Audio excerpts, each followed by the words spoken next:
What's up les mordus de vélo? Comme chaque lundi, petit retour sur les performances marquantes de la semaine écoulée, avec un top 5 et un flop. On commence avec les mentions honorables.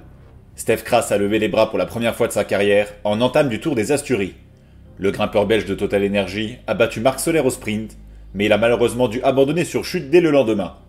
Marco Frigo est aussi allé chercher son premier succès pro au prix d'un solo épique de 72 km. L'infatigable baroudeur italien est enfin récompensé après être passé proche à plusieurs reprises ces dernières années, notamment sur le Giro et la Vuelta. Nicolas Prodhomme a enfin connu son moment de gloire. Le fidèle équipier de Decathlon AG2R La Mondiale a remporté en échappée la dernière étape du Tour des Alpes.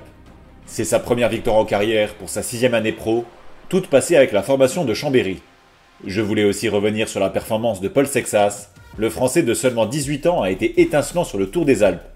Il a fini sur le podium de 3 étapes, offrant la victoire à son expérimenté équipier Prodhomme le dernier jour, alors que ses directeurs sportifs voulaient qu'il s'impose. Une pépite sûre et en dehors du vélo, dont on n'a pas fini d'entendre parler. Pour débuter le top 5, Thymen Arensman. Le néerlandais a fait un incroyable numéro sur l'étape 4 du Tour des Alpes, avec un solo de 80 km pour prendre le maillot de leader. Il est cependant tombé sur un grand Michael Storer le lendemain, mais finit tout de même deuxième du général. En numéro 4 cette semaine, parlons de Marc Soler.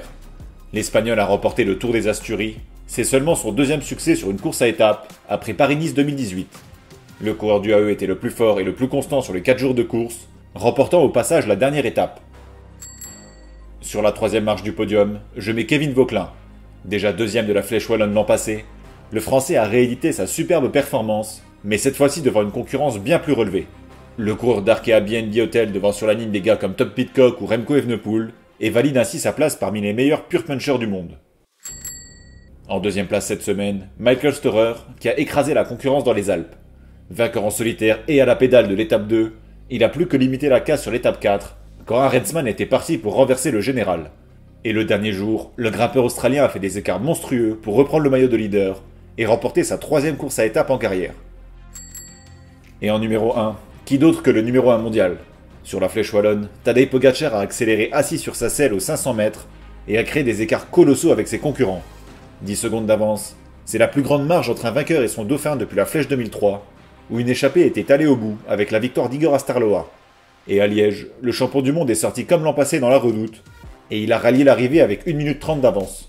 C'est déjà la 3e doyenne de sa carrière et son 9e monument. Avant de décerner le flop de la semaine, je veux mentionner la pénalité reçue par Giulio Ciccone pour son lancer de lunettes lors de sa victoire sur l'étape inaugurale du Tour des Alpes.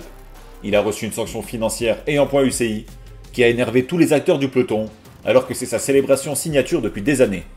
Je pense que les instances internationales se trompent de combat, son lancer a juste fait un enfant heureux et ne présente aucun danger pour la sécurité. J'attribue le flop de la semaine à Remco Evenepoel. Après sa superbe performance à l'Amstel, le Belge a pris froid à la Flèche Wallonne, finissant seulement 8e. Et à Liège, il était horriblement placé en bas de la redoute, et n'a pu prendre part à la bagarre quand Pogačar est sorti.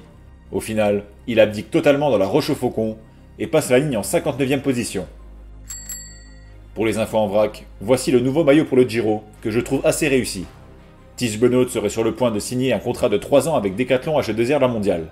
Ce sera un très gros coup sur le marché des transferts pour la formation française, qui manque de leader sur les classiques.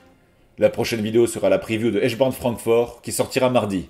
Bon courage pour le début de semaine.